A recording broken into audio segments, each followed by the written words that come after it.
Hey friends, welcome to my channel again. So today I wanted to start with a new series and start talking about the serverless framework. Serverless framework, if we talk about in general, is essentially a framework that helps us build lambda function in context of AWS. So serverless framework basically covers everything that we need to develop, deploy, monitor and secure lambda functions on the cloud.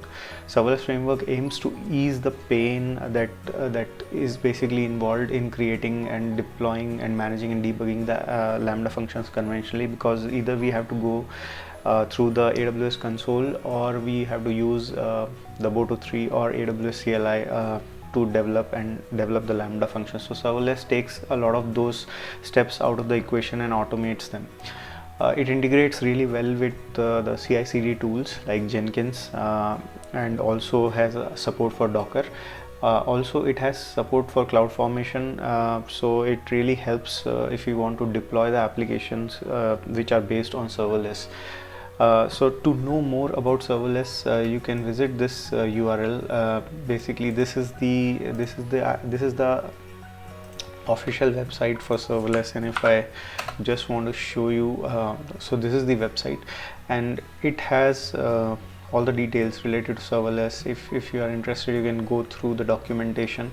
And serverless also, it's an open source project, so it has presence on Git, and the repository is a really well-known repository, and it has a lot of active members contributing to it, and it has been forked and it has been starred. It is a very popular repository. As you can see, more than 36,000 stars. Essentially that means there are so many people who are actually following this repository, and also actively contributing. So this was just a quick introduction. Now, in order to set up the serverless framework and start designing and developing code with serverless, the prerequisite is you need to have an AWS account. Even a free tier account should suffice. And then to set up the environment, these are the steps. Like first and foremost, you need to have Node and AWS CLI installed on your system. Now, how to do that? You can simply Google, basically try to search how to install Node, and then you can follow the steps from there. Install Node.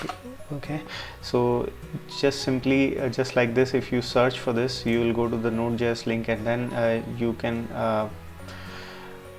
okay, yeah, so from the Node.js site, you can get the details of how to install Node. And similarly, you also need to have AWS CLI configured on your system. So I was not planning to cover these on this video. If you are interested, let me know. I can try to cover this in a separate video.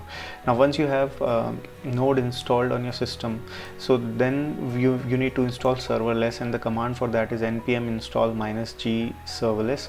Now, on my system, I already have serverless installed, so I really can't show you this, but this is the command to install serverless. So once you install serverless, then another very important thing is you need an admin user on your AWS account, and the recommended name for the user is serverless admin. So you need an admin user which has programmatic access. Now I can show you my AWS console. So this is my AWS account, and I can show you the user that I had created. So it would be under IAM.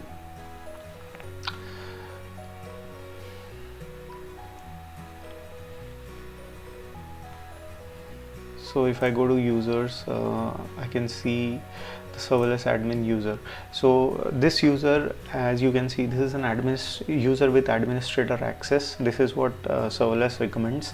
And also this user has programmatic access. Programmatic access is basically required if you want to access, or if you want to use that administrative user to write code which will run on AWS CLI, or which will be connecting to the AWS console outside of the actual UI.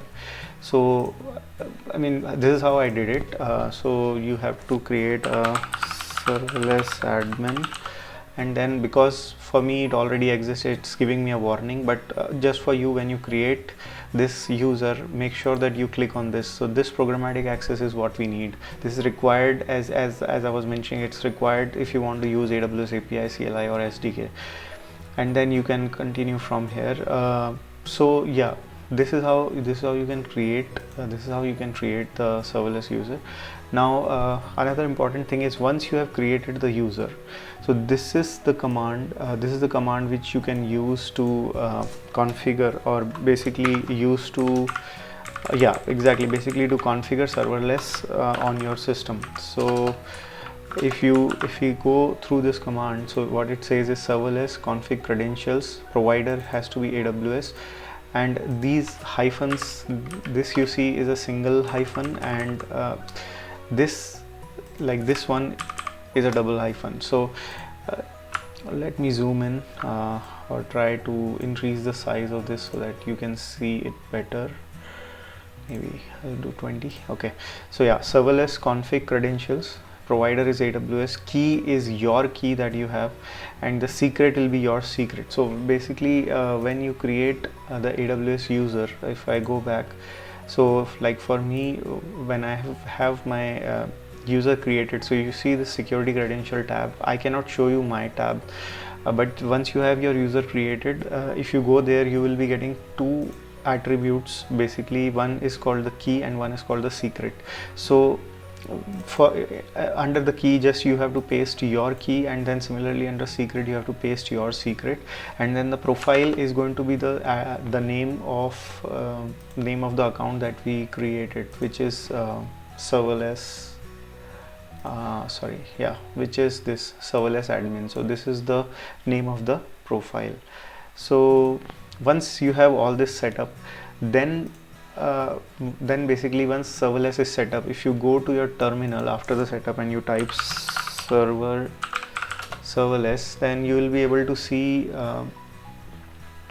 if it's properly set up, then you will be able to see all the options related to serverless. And yeah, it's prompting me for creating a serverless project. I would choose no. Okay, so let me show you the help.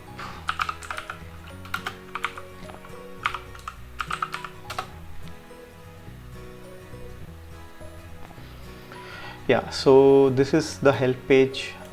Because I have the serverless UI already installed, serverless already installed, I can go to the help, and then here you can see all the different options related to serverless.